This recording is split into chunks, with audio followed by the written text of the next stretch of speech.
How to turn off personalized ads on TikTok. Hi everyone, this is Kid and welcome back to another video.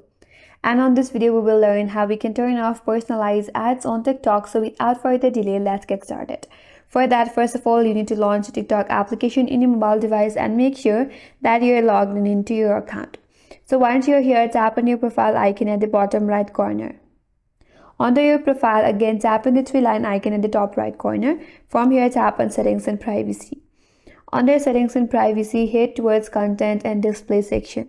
So under this section, you will find an option as ads if you see some personalized ads on your TikTok account.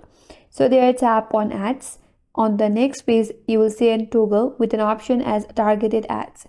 If you have turned on that toggle, make sure to turn it off. Once you have turned off, you have also turned off the personalized ads on TikTok. So that's all for today's video. Hope this video was helpful, and if you're new to our channel, consider subscribing. Thanks for watching and stay tuned for more videos.